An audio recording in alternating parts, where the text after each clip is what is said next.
16 వచనం. ఇలా పెరిగి పెద్దవాడైన తర్వాత యేసు ప్రభు బాప్తిసం తీసుకుంటానికి యోహాను కాడికి వెళ్ళాడు. యేసు బాప్తిసం పొందిన వెంటనే నీళ్ళలో నుండి ఒడ్డునకు వచ్చెను. యేసు ప్రభు యోహాను ద్వారా బాప్తిసం తీసుకొని నీళ్ళ నుంచి ఒడ్డుకు బయటికి వచ్చాను. ఇదిగో ఆకాశము తెరవబడినది. ఆకాశము తెరవబడినది. దేవుని ఆత్మ పావురము వలె దిగి ఆకాశం తెరవబడి దేవుని పావురము వలె పరిశుద్ధాత్ముడు తన మీదకి వచ్చుట చూచెను. యేసు క్రీస్తు బాప్తిసం తీసుకున్నగా ఆయన తల మీదకి ఆకాశం తెరవబడి పావురంలాగా పరిశుద్ధాత్మ అగ్ని యేసు క్రీస్తు మీదకి వచ్చింది. తర్వాత మరియు ఇదిగో ఈయనే నా ప్రియ కుమారుడు, ఈయననే నా ప్రియమైన కుమారుడు, ఈయన యందు నేను ఆనందిస్తున్నానని ఒక శబ్దము ఆకాశం నుంచి ఒక శబ్దము వచ్చెను. ఈయన పుట్టక మునిపే ఇలాగ పుడతాడని ప్రవచనాలు ఉన్నాయి. ఈయన పుడుతున్నప్పుడు ఒక ఇంత నక్షత్రం కనపడింది. ఈయన బాప్తిసం తీసుకుంటున్నప్పుడు కూడా ఆకాశం తెరవబడింది. ఒక పావురం లాగా ఆయన ముందుకు వచ్చింది. ఆ తర్వాత శబ్దం ఏమన్నదంటే, ఈయననే నా ప్రియమైన కుమారుడు, ఈయన యందు నేను ఆనందిస్తున్నానని ఆకాశం నుంచి శబ్దం వచ్చినట్టుగా బైబిల్లో ఉన్నది.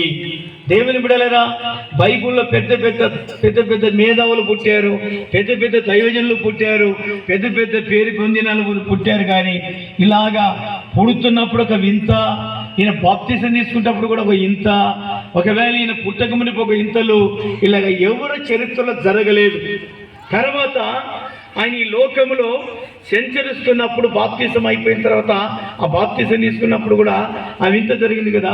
ఆయన 33.5 సంవత్సరాలు ఈ ప్రపంచంలో సేవ చేస్తున్నప్పుడు దేవుడు ఏం చేశాడంటే, గుడ్డోళ్ళని ఆ తల్లి గర్భంలో ఇంకా పుట్టక మునిపే గుడ్డోడై పుట్టిన వాళ్ళను కూడా దేవుడు కళ్ళు తెరిచాడు. పక్షవాది గల వాళ్ళను కూడా దేవుడు బాగు చేశాడు. తర్వాత కిష్టరోగులు కూడా బాగు చేశాడు. తర్వాత చచ్చిపోయిన పీనెలు కూడా లేపాడు. గట్టిగా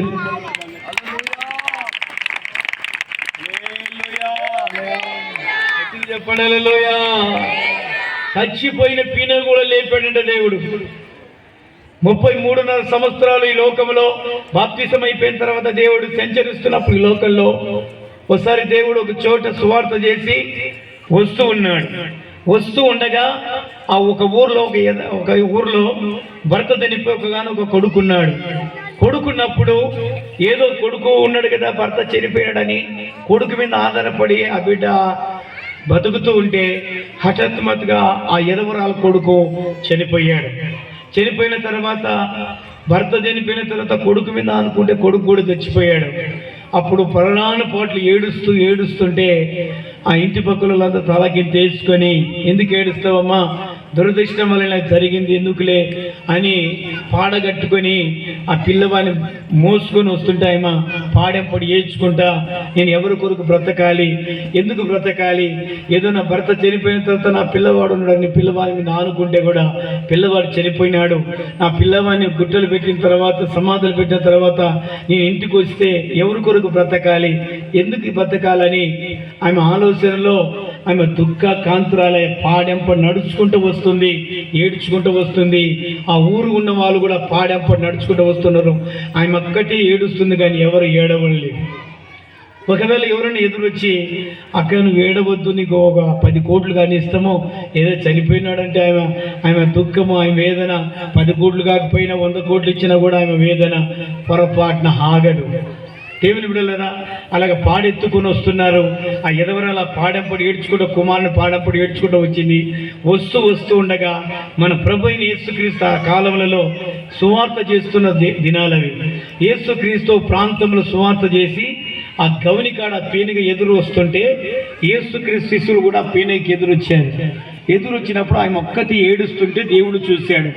శిశువులను అడిగాడు, ఇదిగో శిశువులారా, ఎందుకు ఆయన ఒక్కటి ఏడుస్తుంది, మిగతా వాళ్ళు ఏడ్చలేదు అని అడిగితే ఈ శిశువులు అన్నారయ్యా, భర్త చనిపోయిన తర్వాత కుమారుని మీద ఆనుకుంది, మన ఉన్న కుమారుడు కూడా చనిపోయాడయ్యా, ఆమె ఎవరు చెప్పుకోలేక ఆదరలేక ఏడుస్తుందని చెప్తే దేవుడు ఏం చేశాడంటే ఆమె మీద జాలిపడి కనికరించబడి ఆ పాడని కిందికి దింపమని చెప్పి ముట్టి ఆ పాని దేవుడు ఆ చచ్చిపోయిన శవాన్ని లేపి తల్లికి అప్పచెప్పాడు. చెప్పలు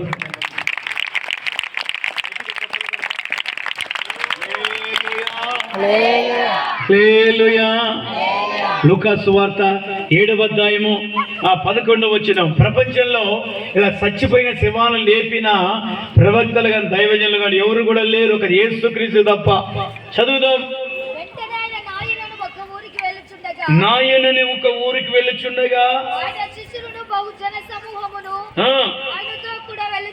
ఆయనతో కూడా వెళుతుండే.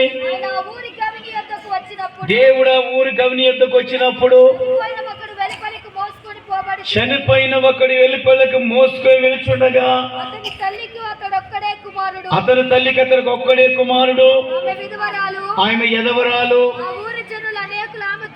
ఆ ఊరి జనులందరూ ఆమెతో కూడా ఉండిరి. ఆమెను చూసి ఆమె ఎందుకు కనికరపడి 7వ వద్ద ఆమెతో చెప్పి దగ్గరకు వచ్చి పాడను ముట్టగా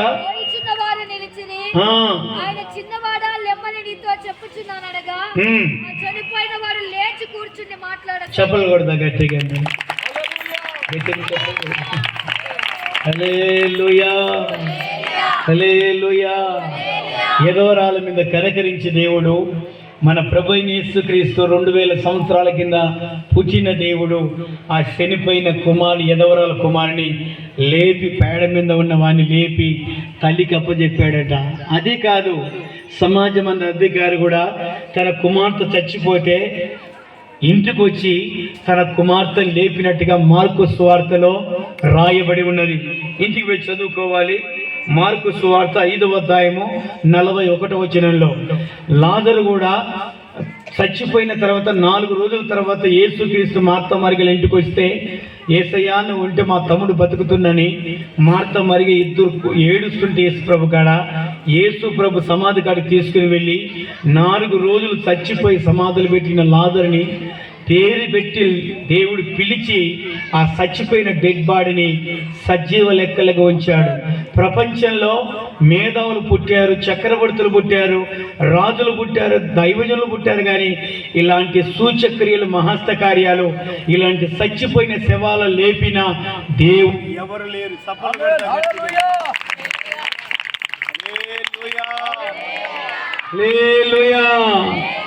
ఎవరు లేరు, యేసుక్రీస్తు తప్ప. ప్రియమైన సహోదరులారా, అందుకొరికి మీకు ఆధారాలు మార్కు సువార్త 5వ అధ్యాయము 41వ వచనం చూసుకోండి. సమాజ మందిర అధికారి కుమార్తెను దేవుడు లేపాడు. చదువుకోవాలా. తర్వాత యోహాను సువార్త 11వ అధ్యాయము 44వ వచనంలో లాజరు చనిపోతే 4 రోజులకి చనిపోయిన వాడు కాళ్ళు చేతులు ప్రేత వస్త్రములతో కట్టబడిన వాడై వెలుపలికి వచ్చెను. అతని ముఖమునకు రుమాలు కట్టి ఉండెను. అంతటా యేసు ఊరు రాకుంది అది బంద్ అయింది కదా. ప్రేత వస్త్రములతో కట్టబడిన వాడై ఇది చూడాలి. కొంచెం సౌండ్ ఎక్కాను, కొంచెం టచ్ అయ్యి. ఇలాగా లాజరు లేపినాడు. సమాజ మందిర కుమార్తెను లేపినాడు. తర్వాత ఎదవరాల కుమారులు లేపిన. ప్రపంచ చరిత్రలో సచ్చిన శవాలను లేపిన వాడు ప్రపంచంలో ఎవరు లేరు, ఒక యేసు. ఆయన జీవిస్తున్న రోజులలో చచ్చిపోయిన శవాలను లేపిన దేవుడు. తర్వాత కళ్ళు పోయిన వాళ్ళ కళ్ళను కూడా బాగు చేసిన దేవుడు. తర్వాత కిష్ఠరోగులు కూడా దేవుడు బాగు చేసిన దేవుడు. పక్షవాత కలిగిన వాళ్ళు కూడా బాగు చేసిన దేవుడు. ఎదవరాలను ఆదరించిన దేవుడు. ప్రపంచంలో ఇలాంటి చేసిన దేవుడు, చచ్చిపోయిన శవాలను లేపిన దేవుడు ఎవరు లేరు, కానీ యేసుక్రీస్తు తప్ప ప్రపంచంలో ఎవరు లేరు. హల్లెలూయా, హల్లెలూయా.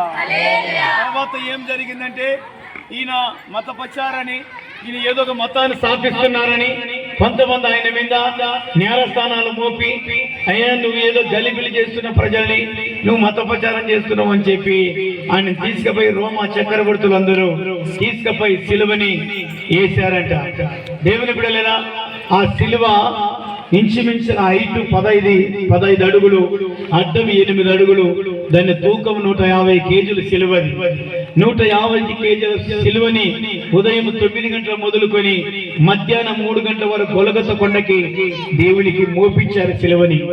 ఆయన ఏ అమ్మాయిలను పడదగలేదు, ఎక్కడ యుద్ధం చేయలేదు, ఏ మనిషిని పొడసలేదు, ఏ మనిషిని గన్నుతో కాల్చలేదు, ఏ మనిషిని కూడా తిట్టలేదు. దేవుడు యేసు ప్రభు ఎక్కడ కూడా మచ్చలేదు. ఆయన పుట్టకమునుపే ప్రవచనాల్లో మచ్చలేదు, ఆయన పుడుతున్నప్పుడు కూడా మచ్చలేదు, ఆయన బాప్తిసం తీసుకున్నప్పుడు మచ్చలేదు, ఆయన సేవ చేస్తూ అనేక సూచక్రియలు మహస్తకారాలు చేసేటప్పుడు కూడా మచ్చలేదు. ఈయనే ఇతని మీద ఒకవేళ అమ్మాయిలు తీసుకుపోయి మోసం చేసిన వాళ్ళనన్నా కొట్టలేదు, లేదంటే ఉగ్రవాదులు బాంబే పేల్చి 1000 మందిని లేకపోతే 100,000 మందిని బాంబులు పెట్టి పేల్చిన వాళ్ళని అంత ఘోరంగా చంపలేదు దేవుడు. గాని యేసు క్రీస్తుని ఎందుకు చంపారు, ఎందుకు ఆయనను సిలువ వేశారు? దేవుని బిడ్డలారా, 14 సార్లు నేల కొరిగి ఆ సిలువని మొయ్యలేక దేవుడు 14 సార్లు గొలగొత్త కొండపైకి ఆ సిలువను మోసుకుని పోతుంటే మొయ్యలేక 14 సార్లు నేల కొరిగి కింద పడిపోయారట. ఏం చేశాడా ఆయన? ఏదైనా అమ్మాయిలను పడి తిరిగాడా? యుద్ధం చేసి ఏదైనా వాళ్ళ బాంబులేసి ఏమైనా అంబులు కొట్టి చంపేశాడా అని ఒక్క మనిషి కూడా యేసు క్రీస్తుకి పొరపాటున సపోర్ట్ ఇవ్వలేదంట. ప్రవచన గ్రంథాలు చెప్తున్నాయి, పాపుల కొరకు ఒక దైవ కుమారుడు, పవిత్రమైన దైవ కుమారుడు రక్తం చిందించబడాలని ప్రవచనాలు ఉన్నాయి గనక అలాగ నెరవేర్చుకుంటూ వచ్చాయి. హల్లెలూయా, ఎత్తుకు చెప్పండి హల్లెలూయా. ఇలాగా ఆ సిలువను మోపించి, ఆ సిలువ చెప్పాడు కదా, 15 అడుగులు, అడ్డం 8 అడుగులు, దాని తూకం 150 కేజీలు. తర్వాత ఉదయం 9 గంటల మొదలుకొని మధ్యాహ్నం 3 గంటల వరకు గొలగొత్త కొండకు పోయేదాకా చిత్తర హింసలు పెట్టి కొట్టారు యేసుక్రీస్తుని. దేవుని బిడ్డల కొరడాలు తీసుకుని ఒక్కొక్క కొరడ, ఒక్కొక్క ముళ్ళు ఇంచినర ఉన్నాయి. ఒకసారి అలా కొట్టి ఈపుల కొట్టిటదు, ఇది దున్నితే బజ్జలుగా ఈపులు అన్ని కండలుగా బయటకు వచ్చావంట. చిన్న చిన్న గాయాలను 4000 గాయాలు, పెద్ద గాయాలు 150 గాయాలు. దేవుని బిడ్డలారా, చేతుల గాయాలే, కాలుల గాయాలే, నెత్తుల గాయాలే, దక్కకు గాయాలే, ఈపుల గాయాలే. ప్రపంచ చరిత్రలో అంత చిత్రహింసలు ఎక్కడంటే అక్కడ పొడిచి చంపేసి అంత ఘోరంగా చంపిన చరిత్ర ఎవరు లేదు గాని ఒక యేసు క్రీస్తు తప్ప ప్రపంచంలో ఎవరు లేదు.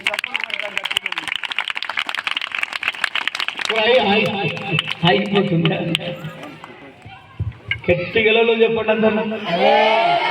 పాడదామా, పాట పాడదామా?